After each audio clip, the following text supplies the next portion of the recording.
الحمد لله رب العالمين والصلاة والسلام على سيد الأنبياء والمرسلين وعلى آله وصحبه أجمعين ومن تبعهم بإحسان إلى يوم الدين. أعوذ بالله السميع العليم من الشيطان الرجيم من حمده ونفخه ونفسه. ونيسرك لليسرى فذكر إن نفعت الذكرى سيذكر من يخشى ويتجنبها الأشقى الذي يصلى النار الكبرى ثم لا يموت فيها ولا يحيا. وَنُيَسِّرُكَ، اور ہم آپ کو سہولت دیں گے، لِلْيُسْرَى، آسانی کے لیے. پیچھے فرمایا نا سَنُقْرِئُكَ فَلَا تَنْسَى، ہم آپ کو پڑھائیں گے پھر آپ نہیں بھولیں گے. إِلَّا مَا شَاءَ اللَّهُ، ہاں مگر جو اللہ نے چاہا. إِنَّهُ يَعْلَمُ الْجَهْرَ وَمَا يَخْفَى، بے شک وہ ظاہر اور مخفی دونوں کو جانتا ہے. تو یہ پچھلے ہفتے آپ کو بتایا تھا کہ ان آیات کا مطلب رسول کریم صلی اللہ علیہ وآلہ وسلم کے پاس جب حضرت جبریل آتے وحی لے کر تو نبی کریم علیہ السلام ساتھ ساتھ مل کے دہراتے تاکہ مجھے یاد ہو جائے. تو اللہ رب العزت نے منع فرما دیا. یہاں بھی تذکرہ ہے اور قرآن مجید میں ایک اور جگہ پہ تذکرہ ہے. اور میں لا تحرک بہ لسانک لتعجل بہ ان علینا جمعہ وقرآنہ، کہ نبی صلی اللہ علیہ وآلہ وسلم جلد بازی کرتے ہوئے آپ جبریل کے ساتھ ساتھ اپنی زبان کو حرکت نہ دیں. تو اس قرآن کو جمع کرنا، اس کا بیان، اس کی وضاحت یہ ہمارے ذمے ہے. تو فَإِذَا قَرَأْنَاهُ فَاتَّبِعْ قُرْآنَهُ، جب ہم اس کو پڑھیں تو آپ اس کی تلاوت کو پوری توجہ کے ساتھ اطمینان کے ساتھ سنتے رہیں تو آپ کا سننا یہ آپ کو کیا ہو جائے گا؟ یاد ہو جائے گا. اور یہ عرض کیا تھا کہ نبی کریم علیہ السلام کا یہ بھی ایک معجزہ ہے کہ اللہ کے رسول صلی اللہ علیہ وآلہ وسلم کو قرآن مجید حفظ کرنے کے لیے جیسے دوسرے لوگوں کو محنت کرنا پڑتی ہے، رٹا لگانا پڑتا ہے یا بار بار پڑھنا پڑتا ہے، رسول اللہ کو ایسے کرنا نہیں پڑتا تھا. آپ صرف سنتے تھے اور جو آپ ایک مرتبہ جبریل امین سے سن لیتے تھے وہ اللہ تعالیٰ آپ کے سینے میں کیا کر دیتے تھے؟ محفوظ کر دیتے تھے. فرمایا سنقرئک، ہم آپ کو پڑھائیں گے، فلا تنسا، پھر آپ نہیں بھولیں گے. ہاں مگر جو اللہ نے چاہا، اس سے مراد ہے کہ جس کو اللہ رب العزت منسوخ کرنا چاہیں، قرآن کی کوئی آیت آپ کو اللہ رب العزت آپ پہ اتار دیں، پھر اللہ چاہیں کہ اب یہ حکم کیا ہو گیا ہے؟ منسوخ ہو گیا ہے، تو اللہ اس حکم کو تبدیل کرنا چاہیں تو وہ آیت اللہ رب العزت آپ کو کیا کر دیں؟ بھلا دیں، یا آپ کو کہہ دیں کہ یہ آیت اب قرآن مجید میں شامل نہیں ہے. یا بعض اوقات ایسے ہوتا ہے کہ وہ آیت شامل رہے لیکن اس کا حکم شامل نہ رہے. بعض اوقات ایسے ہوتا ہے کہ اس کا حکم دین میں شامل رہے لیکن وہ آیت قرآن مجید میں شامل نہ رہے. تو کئی صورتیں ہوتی ہیں. یہ ناسخ اور منسوخ کی تفصیل علماء کرام نے لکھی. فرمایا وَنُيَسِّرُ کا ہم آپ کو سہولت دیں گے لِلْيُسْرَا آسانی کے لیے. کس کے لیے سہولت دیں گے؟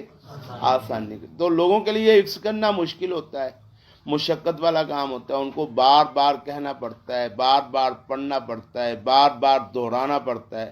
استاد پہلے ان کو سبق پڑھاتا ہے، پھر وہ سبق کے ساتھ استاد کے ساتھ بولتے ہیں، ان کو تلفظ سیدھا کرنا پڑتا ہے، تلفظ سیدھا کرنے کے بعد اس کو کیا کرنا پڑتا ہے؟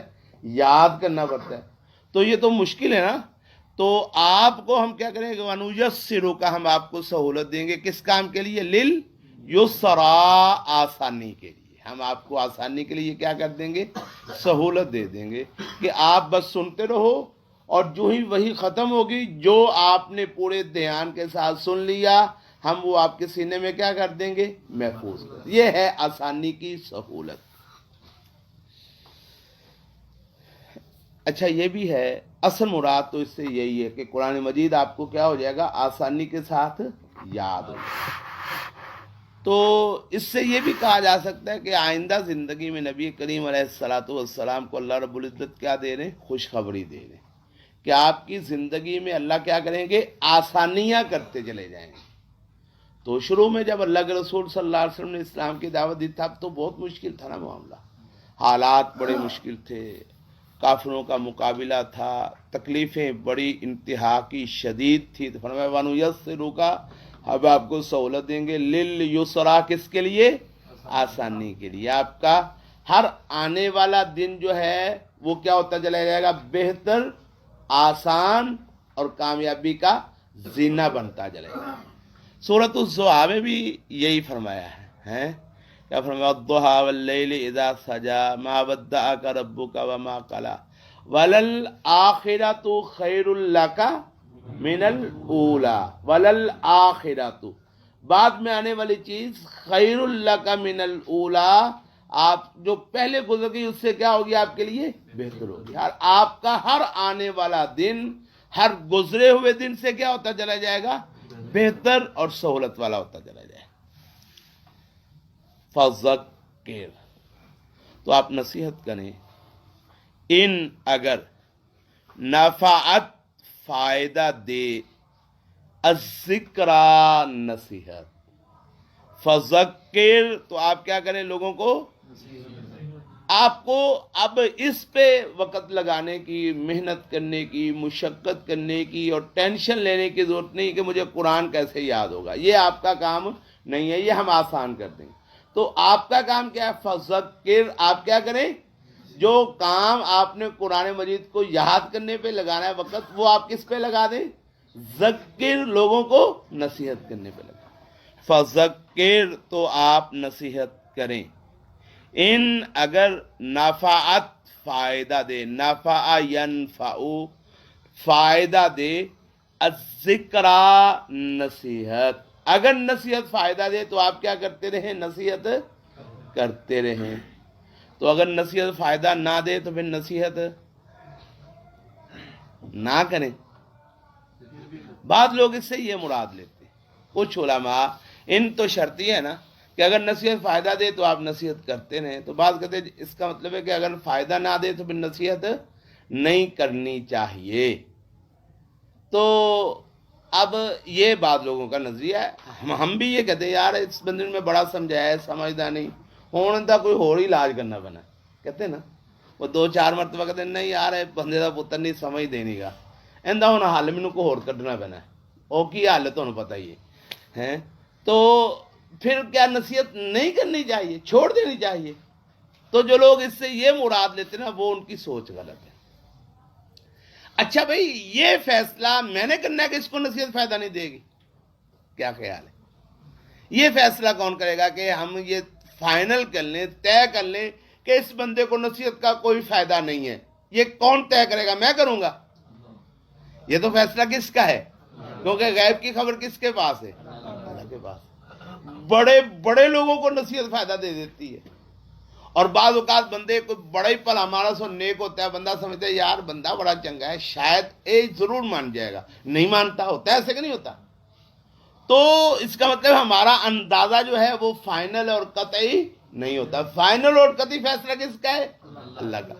تو یہ بات ٹھیک ہے جس کے بارے میں اللہ رب العزت کہہ دے کہ اس کو نصیحت فائدہ نہیں ہے، پھر اس کو نصیحت کرنے کی ضرورت، یہ مثال اس کی کوئی پیش کرے، کوئی بندہ کر سکتا ہے اس کی مثال پیش دی کہ جس کو نصیحت فائدہ نہ دیتی اور پتہ چل گیا ہو پیغمبر کو، اللہ نے بتا دیا ہو کہ اس کو نصیحت فائدہ نہیں دے گی؟ ہاں ماشاءاللہ، جزاکم اللہ خیرہ، بزرگ بولے نا، اللہ انہوں نے برکت دے۔ تو نوح علیہ السلام پر ایک وقت ایسا آیا تھا، 950 سال دعوت اور تبلیغ کا کام کیا، اور 950 سال کے بعد پھر نوح علیہ السلام نے فیصلہ کن انداز میں اللہ سے دعا کی، رب لا تذر علی الارض من الکافرین دیارا، یا اللہ زمین پہ کافروں کا ایک گھر بھی باقی نہ چھوڑنا، انکا ان تذرہم یضلوا عبادک، یا اللہ اگر تو نے ان کا ایک گھر بھی چھوڑ دیا یہ تیرے باقی بندوں کو بھی گمراہ کر دیں گے۔ کون کہہ رہا ہے؟ نبی کہہ رہا ہے۔ کون کہہ رہا ہے؟ نبی اپنی طرف سے کہہ سکتا ہے؟ نبی کو غیب کی خبر ہوتی ہے، تو نبی کس طرف سے کہہ رہا ہے؟ نبی کو کس نے بتایا؟ اللہ نے بتایا۔ اس اللہ کے بتائے علم کی بنیاد پہ نبی کہہ رہا کہ انکا ان تذرہم، اللہ اگر تو نے ان میں سے کسی کو بھی چھوڑ دیا، یضلوا عبادک، ان کو کیا فائدہ ہونا ہے؟ یہ باقیوں کو بھی نقصان کریں گے، ولا یلدوا الا فاجرا کفارا، یا اللہ ان کی نسل بھی اگر باقی بچے گی تو ان میں سے آگے جو پیدا ہوگا وہ بھی فاجر اور کافر ہی پیدا ہوگا۔ تو پیغمبر یہ فیصلہ کر سکتا ہے، پیغمبر اس لیے فیصلہ کر سکتا ہے کہ پیغمبر اپنے اندازے سے بات نہیں کرتا، پیغمبر کے پاس کہاں سے فیصلہ آتا ہے؟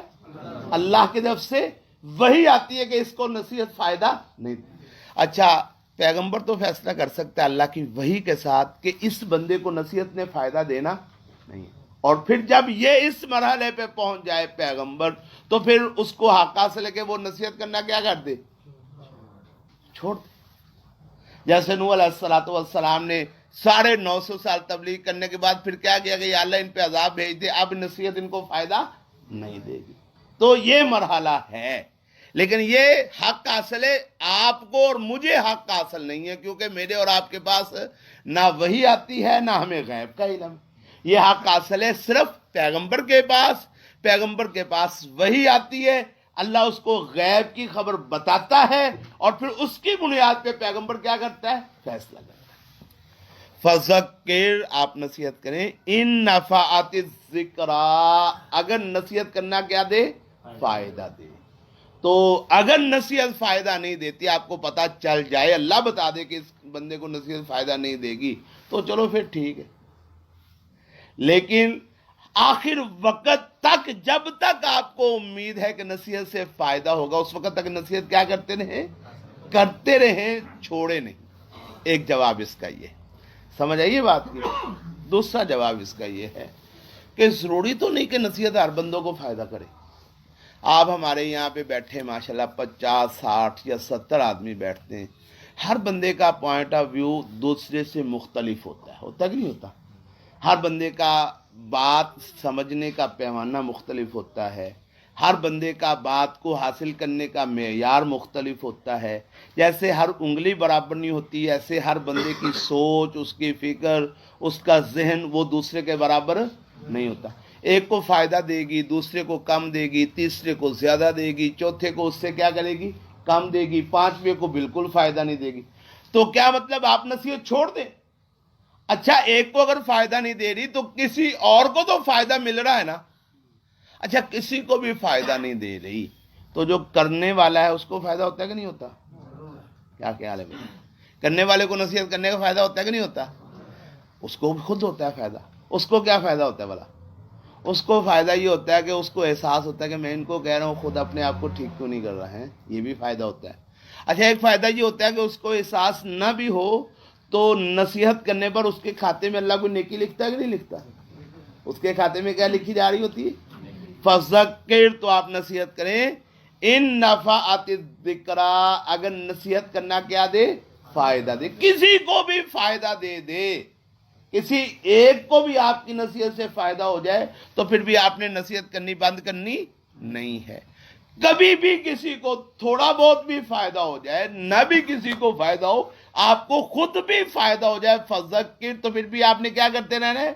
نصیحت کرتے رہنا ہے، اس کو بند کرنا نہیں ہے۔ فذکر، آپ نصیحت کریں، ان نفعات الذکرا، اگر نصیحت کرنا کیا دے؟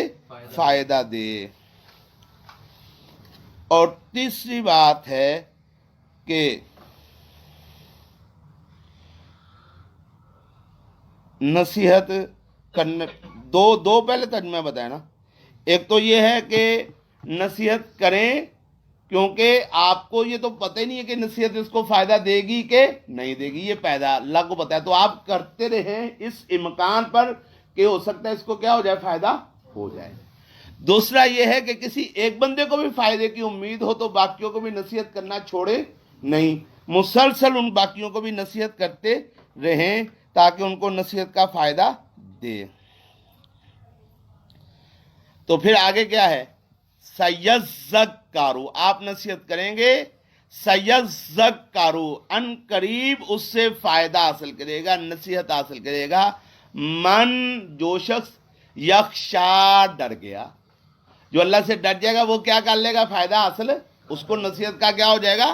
فائدہ ہو جائے گا، نصیحت سے حاصل کرے گا۔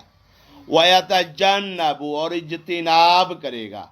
اجتناب کرنا مطلب بچنا، سائڈ پہ ہو جانا، فائدہ نہ اٹھانا، نصیحت پہ ساتھ اپنے آپ کو متعلق نہ کرنا۔ سیذکروا، ان قریب نصیحت حاصل کرے گا، من یخشا، جو کون ہے؟ ڈرنے والا ہے، جو ڈر گیا، وَيَتَجَنَّبُ، اور اس سے سائڈ پہ ہو جائے گا، اس سے ہٹ جائے گا، کون؟ الاشقا، جو بہت زیادہ بدبخت ہوا، جو بہت زیادہ نصیحت سے جو بندہ محروم ہے وہ کون ہو جائے گا؟ بدبخت۔ جو نصیحت کو حاصل کر لے گا وہ خوش نصیب ہوگا، ڈرنے والا ہوگا، اور جو اس سے محروم رہ جائے گا وہ کون ہوگا؟ الاشقا، یہ تفضیل کا صیغہ ہے۔ ایک ہوتا ہے شقیون اور ایک ہوتا ہے سعیدن۔ سعید کہتے ہیں خوش بخت کو، شقیون کہتے ہیں بد بخت کو اور بد نصیب کو۔ تو جیسے سعید ان کا تفضیل کا صیغہ ہے اسعد، ایک ہوتا ہے سعید اور ایک ہوتا ہے اسعد۔ سعید ہوتا ہے نیک بخت، اسعد ہوتا ہے زیادہ نیک بخت، یہ اگلی ڈگری ہے، بڑا نیک بخت۔ اسی طرح شقیون ہوتا ہے بدبخت، اور الاشقا کہتے ہیں سب سے بڑا بدبخت اور بد نصیب۔ تو دنیا میں بھائی جو آدمی نصیحت سے فائدہ نہ اٹھا سکے، نصیحت اس کو کی جائے اور اس کو وہ حاصل ہی نہ کر سکے، اس سے کورے کا کورا رہے، خالی رہے، اس سے بڑا کوئی بدبخت ہو سکتا ہے؟ اللہ تبارک و تعالیٰ فرماتے ہیں قرآن مجید میں دوسری جگہ پہ، کئی جگہوں پہ اللہ رب العزت نے اس بات کو واضح فرمایا کہ جو نصیحت سے فائدہ نہ اٹھائے گا وہ کیا ہوگا؟ خوش نصیب نہیں ہوگا۔ ذکر فإن الذکریٰ تنفع المؤمنین، نصیحت کرو، یقیناً جو نصیحت ہے وہ اہل ایمان کو کیا دیتی ہے؟ فائدہ دیتی ہے۔ تو کن کو فائدہ نہیں دیتی؟ ایمان جن کے نصیب میں نہیں ہوتا ان کو نصیحت کا فائدہ نہیں ہوتا۔ تو اب جس کے نصیب میں ایمان نہ ہو وہ خوش نصیب ہوگا کہ بد نصیب ہوگا؟ وہ بدبخت ہوگا۔ فذکر، تو آپ نصیحت کریں، ان نفعت الذکریٰ، اگر نصیحت فائدہ دے، سیذکروا، ان قریب نصیحت حاصل کرے گا، من یخشا، جو ڈر گیا، ویتجنب، اور بچے گا، ہاں اس نصیحت سے، الاشقا، جو سب سے بڑا کیا ہوگا؟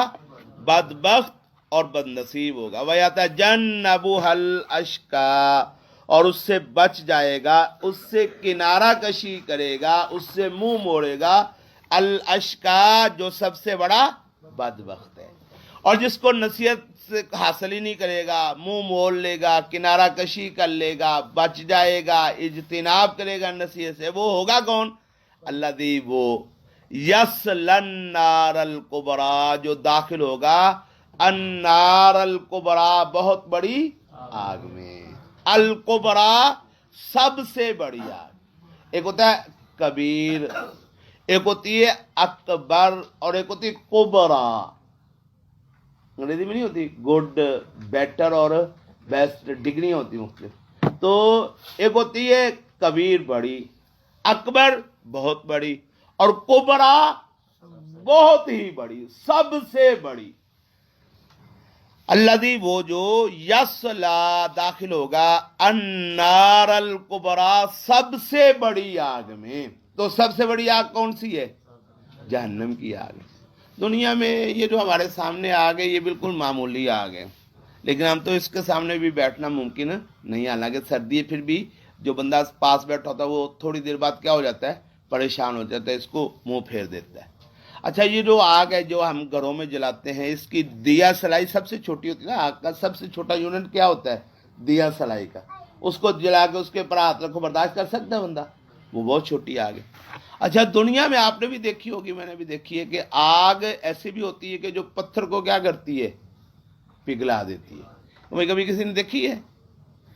لوہے کو پگھلانے والی آگ تو آپ نے دیکھی ہوگی، گجرانوالہ میں جگہ جگہ پٹھیاں لگی ہوئی ہیں. تو اسی طرح تانبے کو، پتل کو، اور جناب یہ جو ہوتا ہے مال سارا، اس کو پگھلانے والی آگ تو آپ نے دیکھی ہوگی. کسی بندے نے ایسی آگ دیکھی ہے جو پتھر کو پگھلاتی ہے؟ ہاں ماشاءاللہ، جزاک اللہ خیرہ. یہ جو سیمنٹ کی فیکٹریاں ہوتی ہیں ان میں ایسی آگ ہوتی ہے اور اتنی وہ تیز ہوتی ہے کہ یہ پتھریلے علاقوں میں بنتی ہے. وہ پتھر ہوتے ہیں بڑے بڑے، ان کو آگ میں ڈالتے تو وہ آگ جو ہے ان پتھروں کو پانی بنا دیتی ہے، لیکوڈ بن جاتے ہیں وہ پتھر. پھر اس کے بعد ان کو خشک کیا جاتا ہے، ان کو ٹھنڈا کیا جاتا ہے، پھر لیکوڈ بنتے ہیں، پھر ان کو کوٹا جاتا ہے، اور پھر کوٹنے کے بعد پھر سیمنٹ بنتا ہے. یہ ایک بڑا لمبا چوڑا پروسیس ہوتا ہے. میں نے ایک عرصہ ہو گیا دیکھا تھا، ایک سیمنٹ فیکٹری میں گیا تھا میں. تو دنیا میں ایسی آگ ہے جو پتھر کو کیا کر دیتی ہے؟ پانی بنا دیتی ہے، پگھلا دیتی ہے. نبی کریم علیہ الصلوۃ والسلام نے ارشاد فرمایا کہ آگ کے 70 حصے ہیں اور دنیا کی ایک حصہ آگ ہے، باقی 69 حصے آگ کون سی ہے؟ جہنم کی. دنیا کی جو آگ ہے وہ پتھر کو پگھلا دیتی ہے.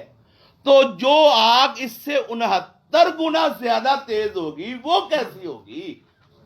اس کی کیا کیفیت ہوگی؟ تو وہ ہے النار الکبریٰ، سب سے بڑی آگ. سب سے بڑی آگ. دنیا میں آگ سب سے چھوٹی دیا سلائی ہوتی ہے، پھر اس سے بڑا کوئی کوئلہ ہو جاتا ہے. وہ تو دیا سلائی بھی برداشت کرنا ممکن نہیں ہے نا.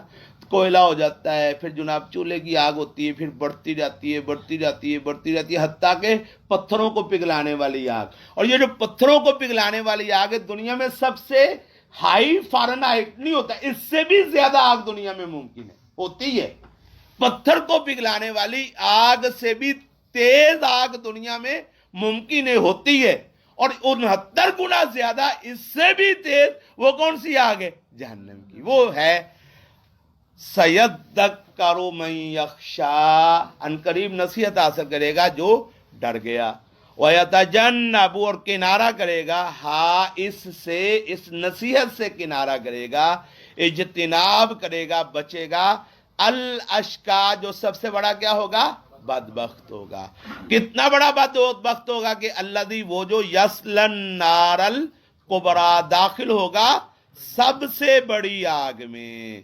ثم، پھر، لا یموت، وہ نہیں مرے گا.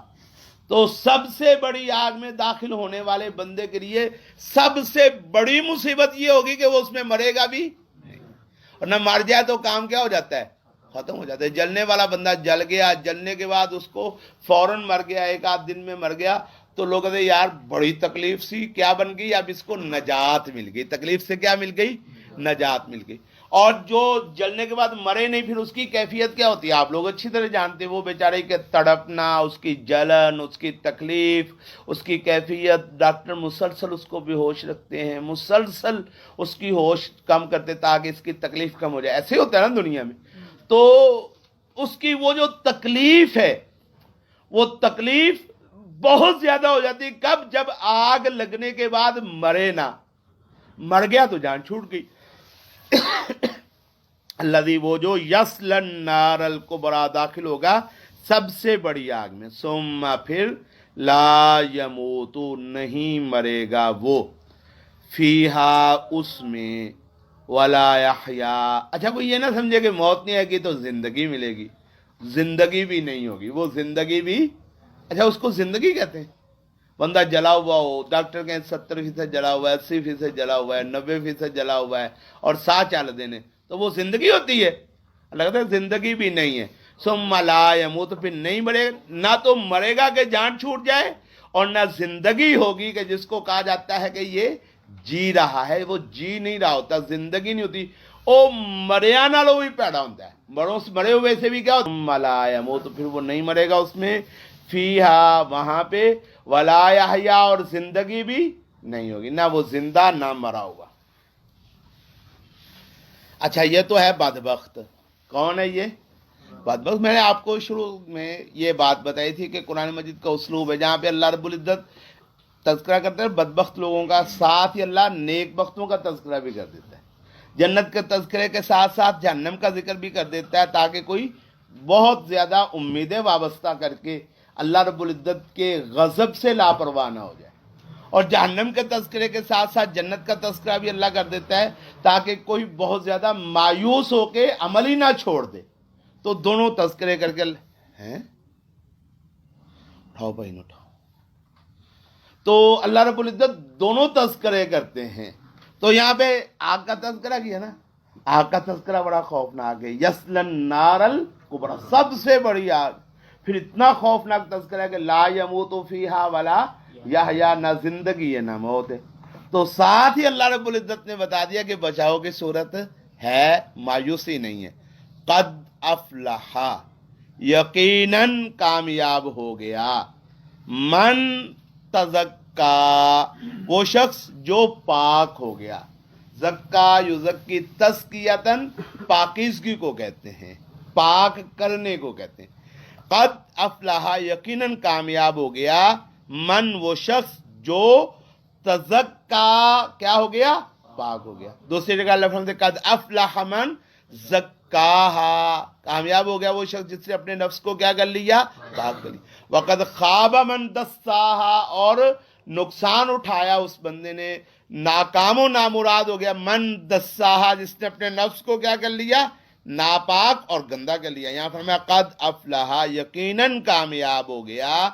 کون؟ من تزکا، جس نے اپنے آپ کو کیا کر لیا، پاک کر لیا. جس نے پاک ہو گیا وہ کامیاب ہو گیا. وَذَكَرَ اسْمَ رَبِّهِ، اور اس نے ذکر کیا، یاد کیا اس نے اپنے رب کا نام. اپنے رب کا نام کیا کیا، یاد کیا. فصلی، پھر اس نے کیا کیا، نماز پڑھی. اللہ کا نام لیا اس نے، نام لے کے وضو کی لیا. اللہ کا نام لیا، نام لے کے اللہ اکبر، کس میں داخل ہو گیا، وہ نماز میں داخل ہو گیا. تو یہ کام جس نے کر لیا نا کہ اپنے نفس کو پاک کر لیا، اس نے وضو کیا، وضو کر کے اللہ کا نام لے کے کیا کرنا شروع کر دیا، نماز پڑھنی شروع کر دی، یہ ہو گیا کامیاب. اور جو جس نے یہ کام نہیں کیا وہ پھر الذی یصلی النار الکبریٰ، وہ بڑی آگ میں جائے گا. قد افلح، یقیناً کامیاب ہو گیا وہ شخص، من تزکا، جو کیا ہو گیا، پاک ہو گیا. وذکر، اور اس نے یاد کیا، اسم ربہ، اپنے رب کے نام کو. فصلی، پھر اس نے کیا کیا، نماز پڑھی. ایک ترجمہ اس کا یہ. تو پاک ہو گیا وہ شخص، پاک ہو گیا وہ جو کامیاب ہو گیا وہ شخص جو کیا ہو گیا، پاک ہو گیا. تو ایک اس کی تفسیر یہ ہے کہ پاک ہونے کا طریقہ کیا ہے، پاک کیسے ہو سکتا ہے بندہ. تو طریقہ بتایا، وَذَكَرَ اسْمَ رَبِّهِ، رب کا نام یاد کیا. فصلی، پھر کیا کی اس نے، نماز. تو یہ دو طریقے ہیں پاک ہونے کے. کتنے طریقے ہیں، دو طریقے. ایک اللہ کا نام ذکر، اللہ کا ذکر کثرت کے ساتھ، اور دوسرا نماز. یہ دو طریقے ہیں کس چیز کے، پاک. نبی کریم علیہ السلام سے ایک بندہ آیا، کہتا ہے یا رسول اللہ کوئی عمل ایسا بتائیے کہ اس کے ساتھ میں جنت میں چلا جاؤں اور کامیاب ہو جاؤں. فرمایا لا یزال لسانک رطبا بذکر اللہ، تیری زبان ہر وقت اللہ کے ذکر سے کیا ہونی چاہیے، ہر وقت ہی اللہ کا ذکر رہے تیرے ساتھ ہیں. اور نبی کریم علیہ السلام خود کان یذکر اللہ فی کل احیانہ، اللہ کے رسول صلی اللہ علیہ وسلم ہر وقت ہی اللہ کا ذکر کرتے، ہر وقت ہی کیا کرتے تھے، اللہ کا ذکر کرتے تھے. تو جب اللہ کے رسول صلی اللہ علیہ وسلم جن کے اللہ رب العزت نے فرمایا کہ لیغفر لک ما تقدم من ذنبک وما تاخر، کہ آپ کے اگلے پچھلے اللہ نے سارے معاف کر دیے، اگر وہ ہر وقت اللہ کا ذکر کرتے ہیں تو ہمیں بھی اللہ کا ذکر زیادہ کرنا چاہیے کہ کام کرنا چاہیے؟ زیادہ کرنا چاہیے، لیکن ہے کام، اللہ ہمیں اس کی توفیق عطا فرمائے۔ میں آپ کو ایک بات بتاتا ہوں، نقطے کی بات ہے، آپ کو فائدہ دے گی انشاءاللہ۔ نبی کریم صلی اللہ علیہ وآلہ وسلم ہر وقت اللہ کا ذکر کرتے تھے، یہ تو آپ کو بھی حدیث سنائی ہے نا۔ رسول اللہ صلی اللہ علیہ وسلم جب بیت الخلاء میں جاتے تھے پھر دعا پڑھتے تھے بیت الخلاء میں داخل ہونے کی۔ کیا دعا پڑھتے تھے؟ اللہم انی اعوذ بک من الخبث والخبائث۔ اچھا، جب بیت الخلاء سے رسول اللہ صلی اللہ علیہ وسلم باہر نکلتے تھے تب بھی دعا پڑھتے تھے۔ وہ کون سی دعا ہے؟ یہ ایک لفظ ہے، اس دعا کا ایک لفظ ہے نا، غفرانک کا۔ تو اس کا ترجمہ جو ہے وہ بندے کو حیران ہی کر دیتا ہے۔ کیا مطلب ہے اس کا؟ بلا غفرانک کا مطلب ہے یا اللہ میں تجھ سے تیری بخشش کا سوال کرتا ہوں۔ کیا کرتا ہوں؟ تجھ سے تیری بخشش کا سوال۔ تو کیا مطلب اس کا؟ اچھا، لیٹرین میں جاتے ہوئے تو دعا کی یا اللہ میں خبیث جنوں اور جننیوں سے تیری کیا چاہتا ہوں؟ پناہ مانگتا ہوں۔ ضرور مطلب کیا تھا کہ ایسی گندی جگہوں پہ یہ گندے جو ہیں مخلوقات اور شیاطین وہ موجود ہوتے ہیں، ان سے پناہ مانگ لی۔ یہ تو بات سمجھ آ گئی ہے نا؟ اچھا، یہ کوئی سمجھ سکتا ہے بات کو کہ جب باہر نکلے تب کہتے کہ یا اللہ مجھے معاف کر دے، تو معافی کوئی گناہ کیا آپ نے وہاں پہ جا کے؟ کہ بھائی لیٹرین میں بندہ جا کے کوئی گناہ کرتا ہے؟ آج کل چلو کوئی چلا بھی جائے زیادہ سے زیادہ فیس بک ہی کھولے گا نا، کوئی گناہ کا کام تو نہیں ہے نا بھائی وہ بھی۔ کیا خیال ہے ویسے؟ تو اللہ کے رسول صلی اللہ علیہ وسلم جب باتھ روم سے نکلتے تھے تو دعا مانگتے تھے غفرانک کا، یا اللہ مجھے کیا کر دے؟ معاف کر دے۔ تو یہ دعا کیوں کرتے تھے؟ اچھا، ہاں، جزاک اللہ خیر، شاباش، اللہ آپ کو برکت دے۔ تو صرف اللہ کے رسول صلی اللہ علیہ وسلم ہر وقت اللہ کا ذکر کرتے تھے۔ کچھ لمحے، کچھ وقت جب رسول اللہ صلی اللہ علیہ وسلم واش روم میں جاتے، لیٹرین میں جاتے، تو وہ اللہ کے رسول صلی اللہ علیہ وسلم چونکہ ننگا ہوتا ہے بندہ، تو ننگے ہونے کی حالت میں اللہ کا ذکر نہیں کرتے تھے، تو فوراً باہر آئے تو کیا مانگی دعا؟ یا اللہ مجھے بخش دے۔ مطلب کہ اللہ تو میرا خالق و مالک ہے، حق تو یہ تھا کہ وہاں بھی تجھے کیا کرتا یاد، لیکن مجبوری تھی نہیں کر سکا، تو اب یہ جو چند لمحے تیرے ذکر سے میں فارغ رہا ہوں، یا اللہ یہ مجھے کیا کر دے۔ اس سے معلوم ہوتا ہے کہ نبی کریم علیہ الصلوۃ والسلام کے ذکر کی کیفیت کیا شاندار ہوتی ہے۔ اللہ توفیق عطا فرمائے۔ دعائیں دیکھ لیں آپ، یہ دعاؤں کی کوئی کتاب پڑھیں بندہ حیران ہو جاتا ہے، کتنی دعائیں ہوتی ہیں۔ ہر کام کی دعا مل جاتی کہ نہیں مل جاتی؟ بندہ جتنے کام بھی کرتا ہے ہر کام کی دعا کوئی نہ کوئی شریعت میں بتائی، بازار جانے کی دعا۔ اچھا، جب بندہ رات کو سوتا ہے سوتے وقت کی دعا، پھر رات کو سوتے کی حالت میں، سونے کی حالت میں پہلو بدلتا ہے، پہلو بدلنے کی بھی دعا، سونے میں ڈر کے گھبرا کے اٹھتا ہے اس وقت کی بھی دعا، سونے سے جب فارغ ہو کے اٹھتا ہے تو پھر بھی کیا کرتا ہے؟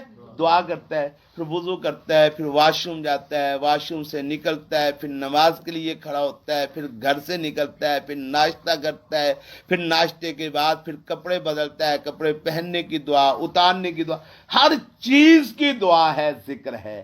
تو اللہ رب العزت نے جتنی نعمتیں کی ہیں ان کا حق یہ ہے کہ اللہ کا کیا کیا جائے؟ ذکر کیا جائے، ہر وقت اللہ کو یاد کیا جائے۔ تو جو بندہ ہر وقت اللہ کو یاد کرتا ہے اس کا نفس پاک ہو جاتا ہے۔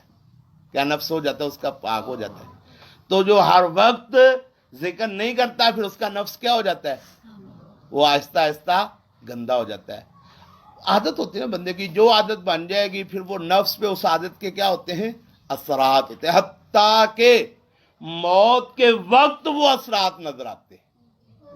یہ جو دعا نا کہ یا اللہ کلمہ نصیب فرما، بہت اچھی دعا، اللہ مرتے وقت کلمہ نصیب فرما، بہت بڑی بات ہے، لیکن اس کا زندگی کی عادات کے ساتھ بھی تعلق ہوتا ہے کہ نہیں ہوتا؟ اگر بندہ ہر وقت اللہ کا ذکر کرتا رہے، کلمہ پڑھتا رہے، تو پھر امید زیادہ کی جا سکتی ہے کہ موت کے وقت اللہ اس کو ذکر اور کلمہ نصیب فرما دیں گے۔ اور ہر وقت ہی اگر یہ کوئی گانے کے بول ہی بولتا رہے اور کوئی نہ کوئی پڑھتا ہی رہے تو پھر مرتے وقت اس سے امید کی جا سکتی ہے کہ یہ اللہ کا، اب ساری زندگی تو اس نے جناب گانوں کے بول بولے ہیں، ڈراموں کے وہ بولے ہیں، کیا کہتے ہیں ان کو، ڈائلاگ بولے ہیں، ہمیں تو پتہ نہیں ہے، سیدھے لوگ ہیں۔ اچھا بعض لوگ ہوتے ہیں وہ ان کی جو عادت ہے وہ جاتی نہیں ہے، گالی نکالنے کی عادت ہوتی، چھوٹی چھوٹی بات پہ گالی، وہ بعض اوقات بندہ کو وہ عادت شرمندہ کرواتی کہ نہیں کرواتی؟ تو اگر اس عادت کی جگہ پہ ماشاء اللہ کہنے کی عادت پڑ جائے، الحمدللہ کہنے کی عادت پڑ جائے، سبحان اللہ کہنے کی عادت پڑ جائے، لا الہ الا اللہ کہنے کی عادت پڑ جائے، اللہ اکبر کہنے کی عادت پڑ جائے، تو یہ انشاءاللہ اس کے ساتھ کوئی شرمندگی کی بات نہیں۔ قد افلح، یقیناً کامیاب ہو گیا، کون؟ من تزکا، جس نے اپنے آپ کو پاک کر لیا یا جو پاک ہو گیا، وذکر اسم ربہ، اور اس نے اپنے رب کا نام کیا کیا؟ یاد کیا، عادت ڈال لی، اٹھتے بیٹھتے سوتے جاگتے چلتے پھرتے عادت بن گئی، کوئی نہ کوئی اللہ کا ذکر کرنا ہے، کوئی نہ کام کرتے ہوئے دفتر میں بیٹھے ہوئے تو زبان آپ اپنا کام کرتے رہیں اور زبان سے کیا کرتے رہیں؟ سبحان اللہ پڑھتے رہیں، اللہ اکبر پڑھتے رہیں۔ وہ اللہ کے رسول صلی اللہ علیہ وسلم ایک ایک دن میں فرماتے ہیں کہ ایک ایک مجلس میں 100 مرتبہ استغفار کر لیا گیا۔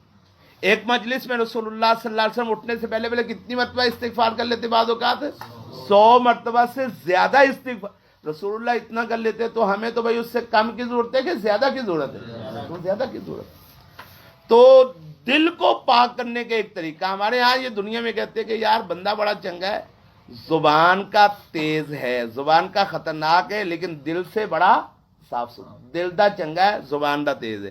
تو یہ دنیا کا اصول ہے، آخرت کا اصول ہے، اللہ کا اصول نہیں۔ اللہ کا اصول یہ ہے جس کی زبان اچھی ہے اس کا دل بھی اچھا ہوگا، اور جس کی زبان گندی ہے اس کا دل پاک ہو سکتا۔ دل کی پاکیزگی کے لیے زبان کی پاکیزگی ضروری ہے۔ اگر اللہ کا ذکر کرتا ہے تو انشاءاللہ اس کا دل بھی کیا ہے؟ پاک، اس کا نفس بھی پاک ہے۔ اور اگر ذکر نہیں کرتا تو پھر دل یہ کہتا رہے، لاکھ کہتے رہے دل دا بڑا چنگا ہے، تو وہ دل کا اچھا ہوتا؟ اللہ کہتا نہیں اچھا ہو سکتا، اس کی زبان ہی پاک نہیں ہے، اس کے فرشتے اس کے عمل نامے میں لکھتے ہی ہر وقت بکواس ہیں، تو یہ دل کا کیسے صاف ہو سکتا ہے؟ قد افلاح، یقیناً کامیاب ہو گیا، من تزکا، وہ آدمی جو پاک ہو گیا، وذکرا، اور پاک کیسے ہو گیا؟ وذکرا، اور اس نے یاد کیا، اسم ربہ، اپنے رب کے نام کو۔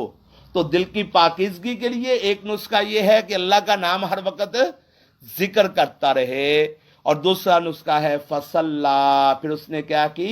نماز پڑھی۔ تو نماز بھی دل کی پاکیزگی کے لیے بہت ضروری ہے۔ نماز فرض تو وہ تو لازم ہے، اس کے بغیر تو گزارا ہی نہیں ہے۔ تو دل کو اگر پاک کرنا ہے اور جتنا زیادہ اس کو چمکانا ہے، جتنا زیادہ اس کو روشن کرتا ہے، اور اپنے آپ کی پاکیزگی جتنی زیادہ کرنی ہے اتنی زیادہ نماز کیا کرنی ہوگی؟ پڑھنی ہوگی۔ سنتیں پڑھے، نوافل پڑھے، پھر اس کے ساتھ ساتھ رات کی نماز پہ توجہ کرے، پھر جناب نوافل کو اور زیادہ کر دے، اور زیادہ کر دے، اور زیادہ کر دے۔ تو جتنے زیادہ نوافل اور نماز اس کی ادا ہوتی جائے گی اتنا زیادہ اس کا دل کیا ہوتا چلا جائے گا؟ پاک ہوتا چلا جائے گا، اس کا نفس پاک ہوتا چلا جائے گا۔ قد افلح من تزکا، یقیناً کامیاب ہو گیا وہ شخص جو پاک ہو گیا، وذکر اسم ربہ، اور اس نے یاد کیا اپنے رب کا نام، فصلا، پھر اس نے نماز پڑھی، بلکہ تؤثرون، تم ترجیح دیتے ہو، الحیات الدنیا، دنیا کی زندگی کو۔ تو یہ جو ہے نا کہ آگ میں چلا گیا، بدبخت ہو گیا، اور جناب ایک طرف بدبخت ہے اور ایک طرف خوش نصیب ہیں، ایک طرف بڑی آگ میں جانے والے ہیں، دوسری طرف کامیاب ہو کے جنتوں میں جانے والے ہیں۔ یہ سارا جو فیصلہ ہے اصل بنیاد یہ ہے کہ بل تؤثرون الحیات الدنیا، تم ترجیح دیتے ہو دنیا کی زندگی کو۔ جب تم دنیا کی زندگی کو ترجیح دو گے پھر آخرت کی کامیابی تو ممکن نہیں ہوگی۔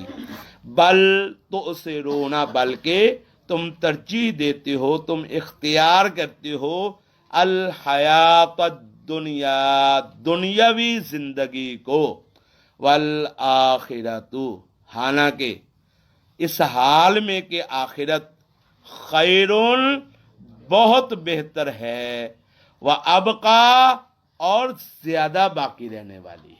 ابقا سب سے زیادہ کیا رہنے والی ہے؟ باقی رہنے والی ہے۔ یہ بھی تفضیل کا صیغہ ہے۔ والآخرۃ، حالانکہ آخرت خیرون، بہت زیادہ بہتر ہے، وابقا، اور سب سے زیادہ باقی رہنے۔ دنیا میں کوئی بندی کوئی چیز 1 منٹ باقی رہتی ہے، کوئی 1 سال باقی رہتی ہے، کوئی 10 سال باقی رہتی ہے، کوئی 100 سال باقی رہتی ہے، آخر میں کیا ہو جاتی ہے؟ سارا کچھ فنا ہو جاتا ہے، ختم ہو جاتا ہے، اور آخرت سب سے زیادہ باقی رہنے والی ہے۔ کیا مطلب؟ کہ کبھی اس کا اینڈ ہے ہی نہیں، کبھی اس نے ختم ہونا ہی نہیں ہے، اس کا انجام اچھا ہے تب بھی ہمیشہ ہمیشہ کے لیے، انجام برا تب بھی کس کے لیے؟ ہمیشہ ہمیشہ کے لیے۔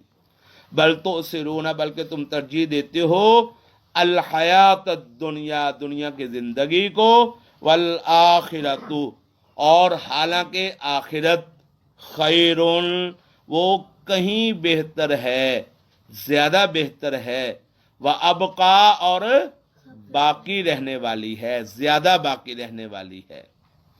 ان ھذا، بے شک یہ، کیا؟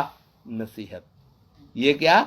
یہ جو نصیحت پیچھے کی ہے اللہ رب العزت نے، اور جو نصیحت رسول اللہ پہ ہوتی ہے، یہ ان ھذا، بے شک یہ بات، لفی الصحف الاولی، البتہ پہلے صحیفوں میں ہے۔ تمہارے پاس بھی کتاب ہوتی ہے، رسول اللہ لے کے آئے، اور پہلے صحیفوں میں بھی یہ نصیحت آتی ہے، کوئی نئی بات نہیں ہے۔ ان ھذا، بے شک یہ بات، لفی الصحف الاولی، البتہ پہلے صحیفوں میں موجود ہے۔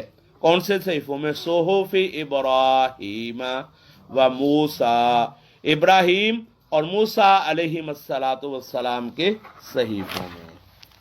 ایک مرتبہ پھر ترجمہ سننے کی۔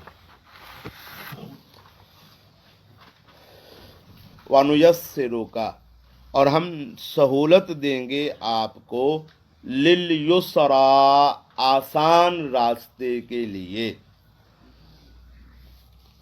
فَذَكِّرْ، پس نصیحت کر، ان نفعت الذکریٰ، اگر نصیحت کرنا فائدہ دے، سَيَذَّكَّرُ، ان قریب نصیحت حاصل کرے گا، من یخشیٰ، جو ڈر جائے گا یا جو ڈرتا ہے، وَيَتَجَنَّبُ، اور اس سے کنارہ کرے گا یا اس سے سائڈ پہ ہو جائے گا، اجتناب کرے گا، کون؟ الاشقا، جو سب سے بڑا بدبخت ہے، الذی، وہ جو، یصلی النار الکبریٰ، داخل ہوگا سب سے بڑی آگ میں، ثم لا یموت، پھر وہ نہ مرے گا اس میں، ولا یحییٰ، اور نہ زندہ رہے گا، قد افلح، یقیناً کامیاب ہو گیا، من تزکا، وہ شخص جو پاک ہو گیا، وذکر، اور اس نے یاد کیا، اسم ربہ، اپنے رب کا نام، اور اس نے اپنے رب کے نام کا ذکر کیا، فصلی، پھر اس نے نماز پڑھی، بل تؤثرون الحیات الدنیا، بلکہ تم ترجیح دیتے ہو دنیا کی زندگی کو، والآخرۃ، حالانکہ آخرت خیر، کہیں بہتر ہے، وابقا، اور زیادہ باقی رہنے والی ہے۔ ان ھذا، بے شک یہ بات، لفی الصحف الاولی، یقیناً پہلے صحیفوں میں ہے، صحف ابراہیم و موسیٰ، ابراہیم اور موسیٰ علیہ السلام کے صحیفوں میں۔